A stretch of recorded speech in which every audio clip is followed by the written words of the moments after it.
Mr. Alex, Sir? come forward.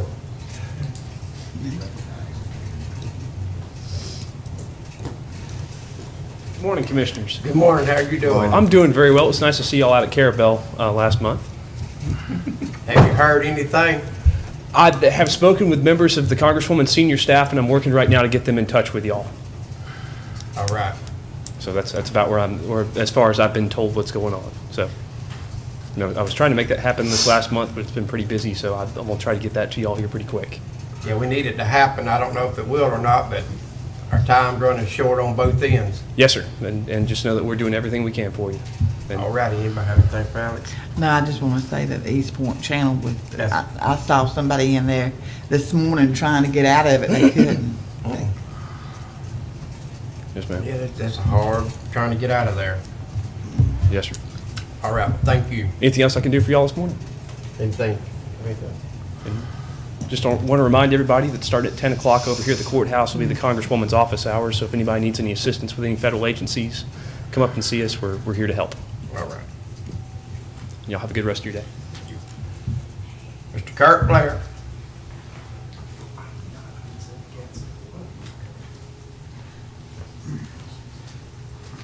Good morning, Commissioners. Good morning. How are you all today? All right. A little chilly this morning.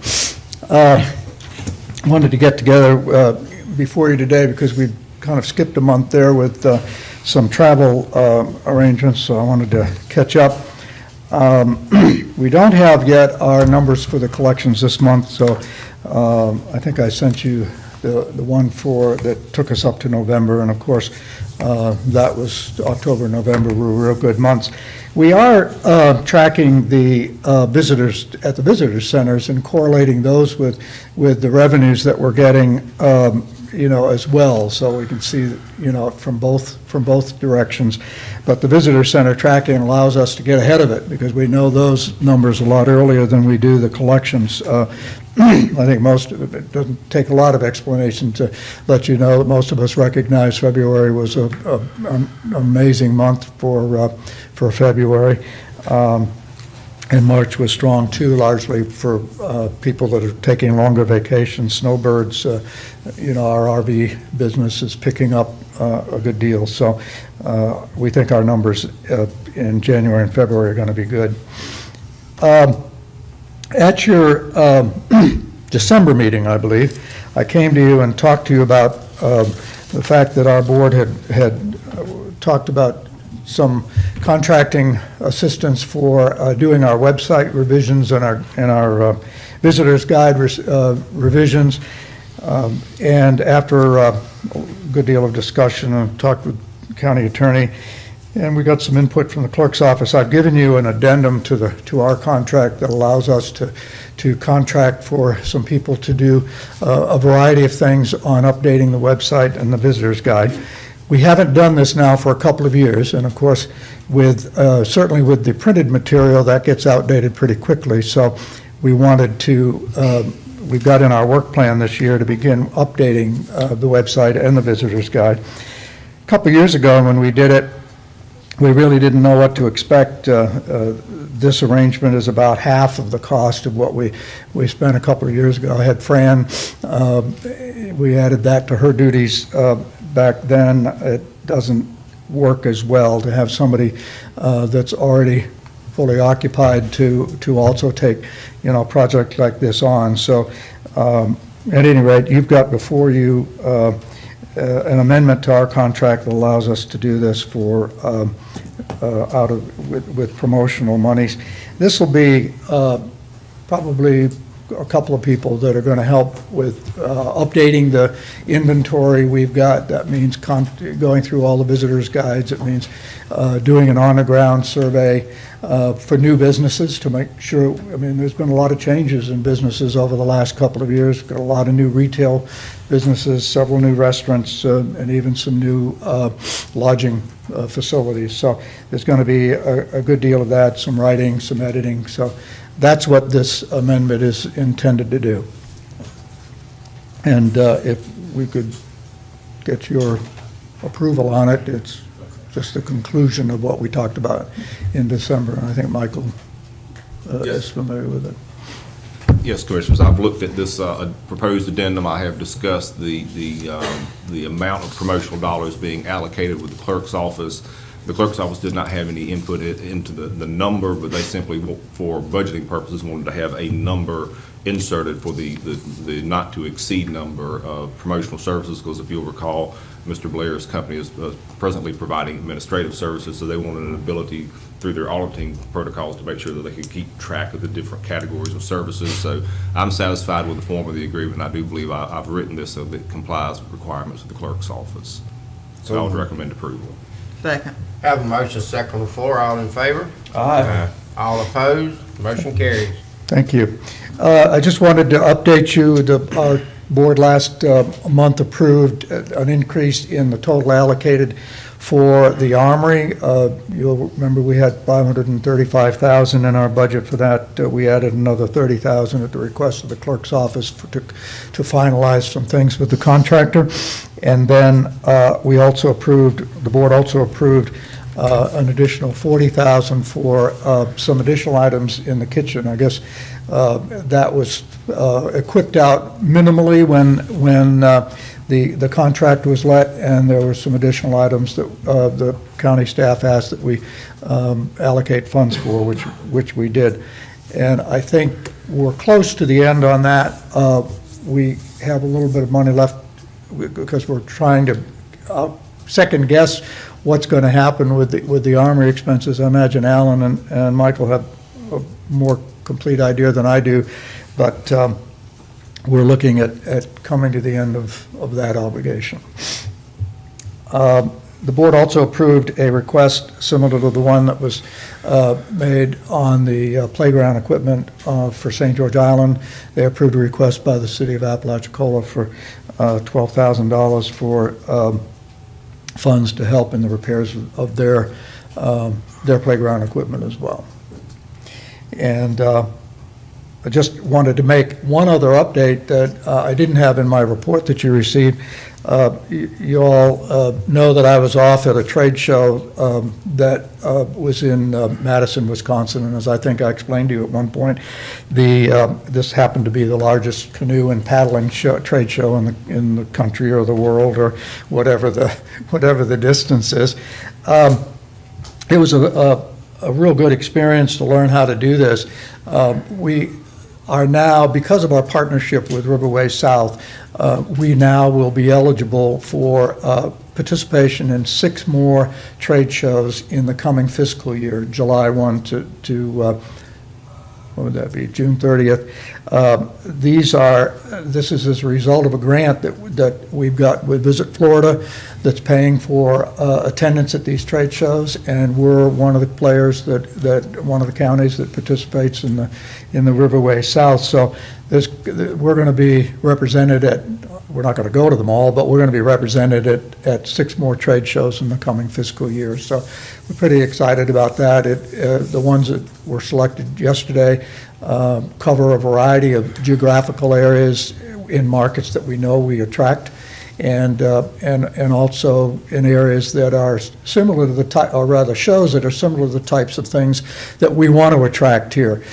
People that are canoeing and kayaking and are outdoor adventure people, and so we're really making an effort to attract, people, the type of tourists that we think is compatible to our tourism industry, and not, large numbers of, spring breakers and beach partiers. So in any event, we're kind of excited that will be another avenue that's open to us. And as I say, that's all funded through a Visit Florida grant we got. So, and that's the end of my report. I'm happy to answer any questions. I spoke with you the other day about having some extra money Yes, sir. to help put some park benches or stuff down on 98 coming through Eastbourne. Yep.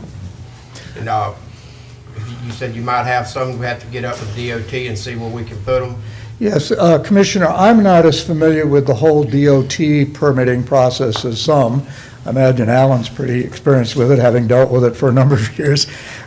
We will, on the money side, you know, we're trying to finish up our obligation with the Armory. That's the big commitment we've got this year. I would expect that before the end of the fiscal year, we'll have some lapse money someplace. And we can certainly look at that in terms of, you know, some potential funding. I think the conversation that you and I had and that Alan had, it might make sense to get a handle on exactly what DOT is going to require for permitting and get a plan up together and see what that costs out. I mean, as DOT has, the big change is that last year, or whenever Transfield had their contract renewed by DOT, DOT took back in-house all permitting. It used to be that we would contact the Transfield employees, and I forget their names now, but some people you all knew, and we just meet on site, and in fact, using the East Point Visitor Center as an example, okay, we just met on site, and the sign that's in front of the East Point Visitor Center, as well as the landscaping, is in the DOT right-of-way. Well, we just worked on site, and the guy said, yeah, it's not a traffic hazard, you know, here, go do it. Now they've taken that all back in-house, and so now you have to get a permit for anything within the DOT right-of-way. We have to get a permit, a private individual has to get a permit, and we have to go through them, and they're gonna want, you know, exactly where it is, what it is, you know, is it gonna be a traffic hazard, and so it's a little more complicated now. I'll get it up, when then you can check with the DOT permits about putting some benches and things down on 98 coming through East Point. Yeah, I mean, I'll defer to whoever wants to make a decision where, but that's one thing they're gonna say, where are these benches, they won't give you a blanket permit, they're gonna know exactly where these benches are gonna be. Okay, they'll be on the sidewalk on the back side, the north side. Well, if you have an idea, just, give Yeah, I'll us. get up Mr. Kurt, and he can get up with you and work Right, okay. through. Good. Yes, sir. Go ahead. No. Oh, how about check with the city and tell them the park on Sixth Street, it could use a little work, it's in bad shape. You know, we did, yes, and that was that's the Franklin Park, I think, Franklin Square. That's part of what they're going to be working on for the playground equipment. That was one of the parks that they're going to do work on. I believe, I don't believe, I know that they started on Battery Park already. I don't know that they've actually started on Franklin Square yet, but that's included in their plan, that most of their funds are coming from their BP settlement, and we just put in a little to help with that, so. Okay. Comment, Mr. Chairman. Yes, sir. On the park benches, the plantation went through a long process to determine the type benches and stuff, and I think they got a really good price. And I'm sure they'd be happy to share that information with you.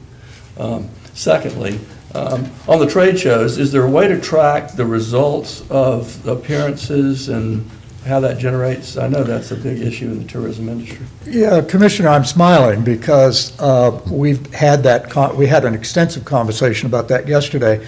Visit Florida has identified trade shows as a particularly viable means for promoting the state. Of course, they spend a lot of money in a lot of different areas, and trade shows one of them. They've been encouraging us to get involved in trade shows, and to be honest with you, it is a hard thing to track.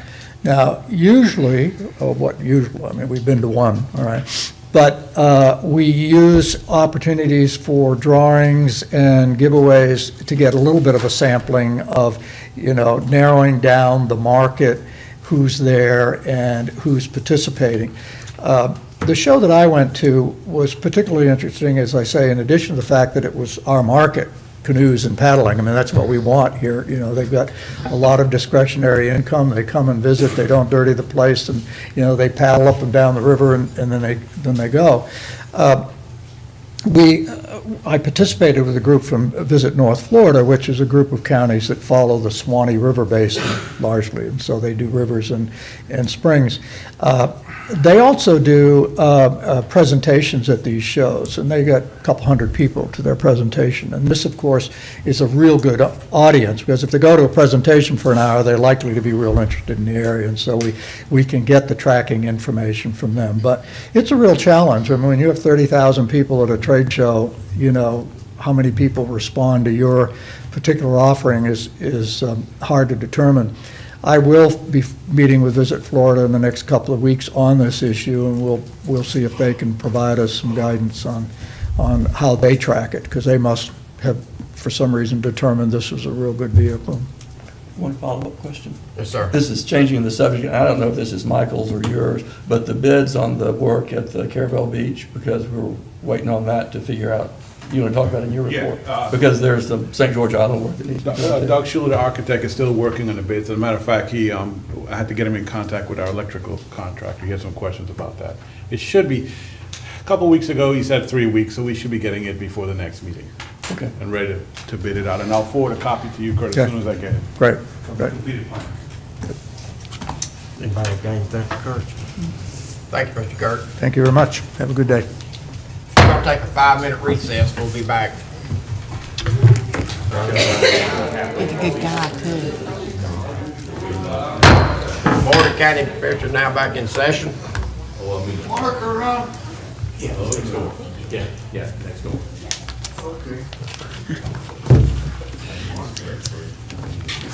Miss Marcia Johnson, She is traveling to Clerk's conference meeting. all right, Mr. Alan Pierce. Okay.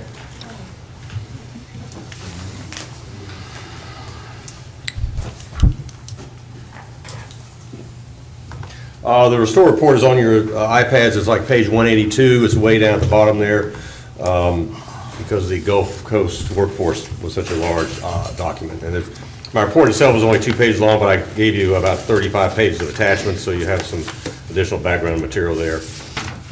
But the first item is inform the board that Dewberry and the county have submitted the executed contract amendment to Treasury. This is something we talked about last board meeting. If all goes well, Treasury will process the planning grant award notice so the board can act on it at the next meeting. Now, we hope that happens. I do not have confirmation from Treasury yet on that timeline, but I've told them that's what I would love to see happen. So we're hoping if we can act on the next meeting, that by May, we can begin to have our restore meetings again. That's sort of where we're at.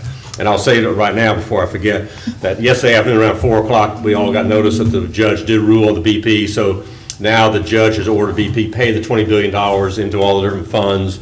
So that at least moves the money from BP side of the table to the government side of the table. The U.S. Treasury still holds the money. It's not like it frees up anything, but it just moves it to the other side of the table. But excuse me, Mr. Chairman, can I speak?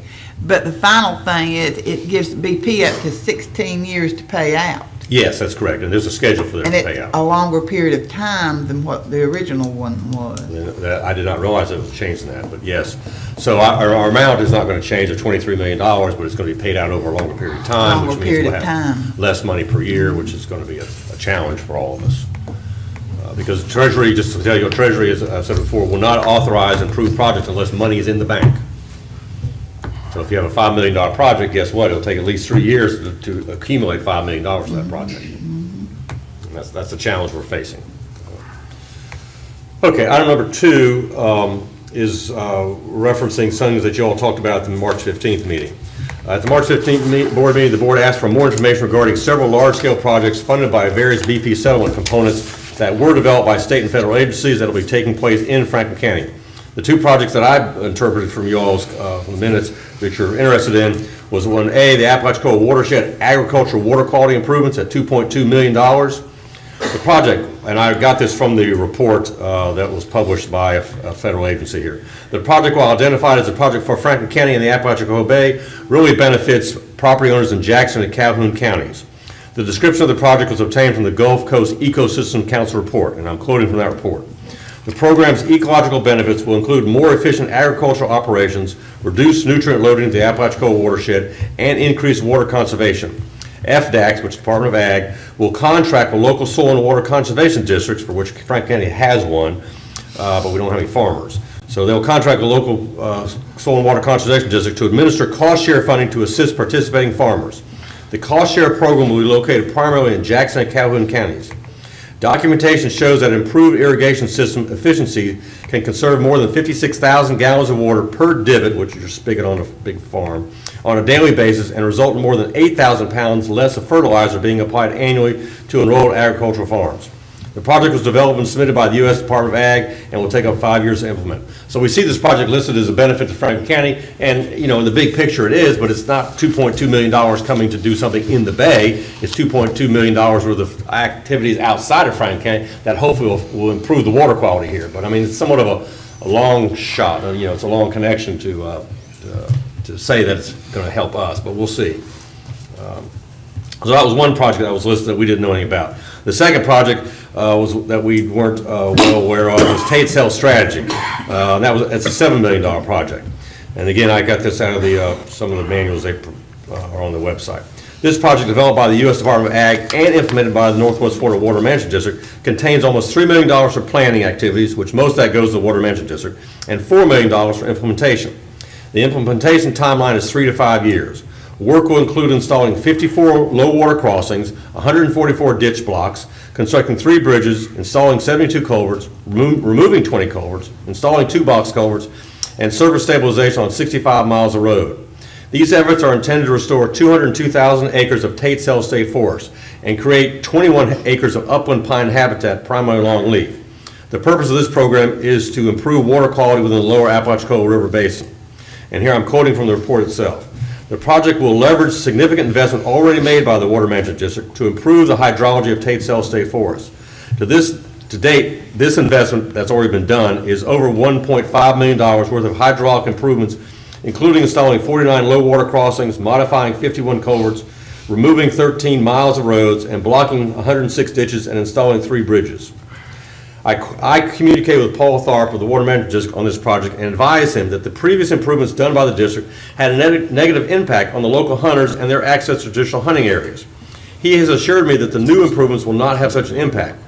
I've advised him that it might be necessary for someone to answer more questions in front of the board, because my comment to him was, if we had negative impacts with 43 ditch blocks, what's going to happen when you put 144 in? I mean, when you alter the water flow, right now, we don't quite know where it's going to go.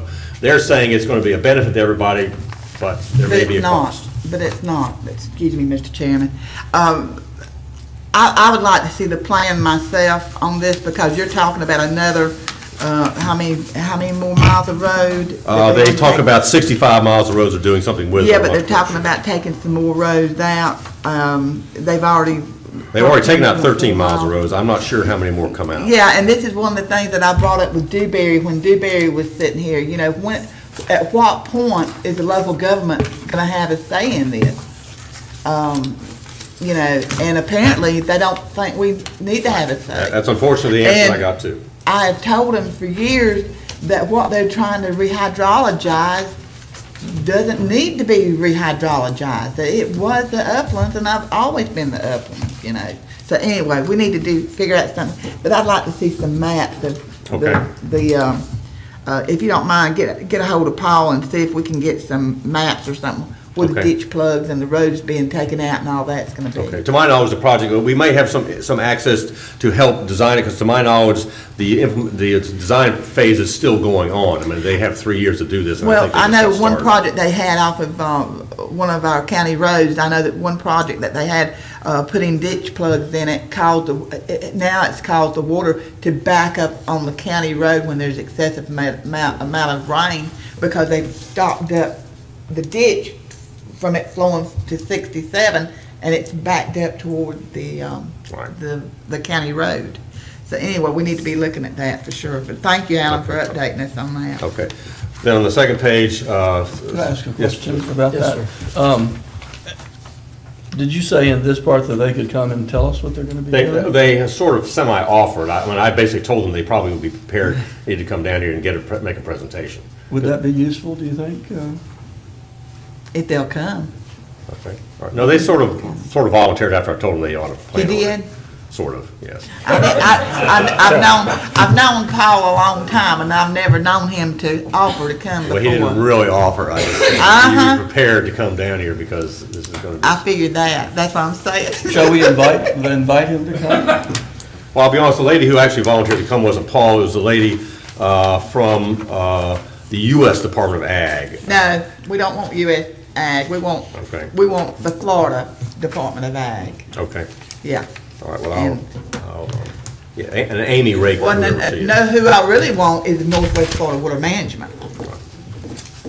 The board. Who I really want is the Northwest Florida Water Management people.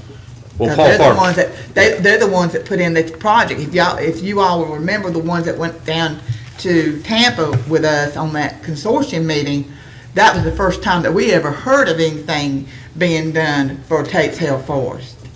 And it was a shock to all of us, the amount of money that they're gonna try to spend in there to do this. Because this is some projects that they've been trying to do in the past years, but because of money constraints, they haven't been able to do it. So now they see a way of getting it all done, but I'm concerned. I'm concerned. And Paul Thorpe works with the water manager, so I'll see if he'll come down. I will say, Commissioner Watson, this is one of the complaints that we have a population of people living in Franklin County who were here during the oil spill. They suffered economic harm. They say, we want to be reimbursed, we want to be made whole, we want the community made whole. But we have a higher level of government who's getting the money, and there's a big disconnect between the people who really are impacted and have needs, and yet the money is being spent doing things over here, and it's unfortunate, but. Without any consideration being done on the local folks. All right, so we'll get them down here. Item number 3, because of I suspect that, I'm going to be attending a surface water with swim program meeting on April 27th at the Water Management District. The district, in their letter inviting all the counties to this meeting, said they expect to seek restore funds for additional water management work, and I thought I would attend the meeting to see exactly what they're up to. So I'll go for that meeting on the 27th. Okay. And then the last 2 items are board action. Board action to approve the Island View Park Operations and Management Agreement with DEP. This will provide $170,000 of funding for the maintenance and operation for the county park for the next 10 years. Mr. Schuer has reviewed the agreement. So moved. Second. Have a motion second on the floor, all in favor? Aye. All opposed? Motion carried. And associated with that, then, board action to approve the agreement with the Nature Conservancy for the management of the reforestation element of the Island View Park development. Mr. Schuer also has reviewed the agreement. So moved. Second. Have a motion second on the floor, all in favor? All opposed? Motion carries. That's the restore report.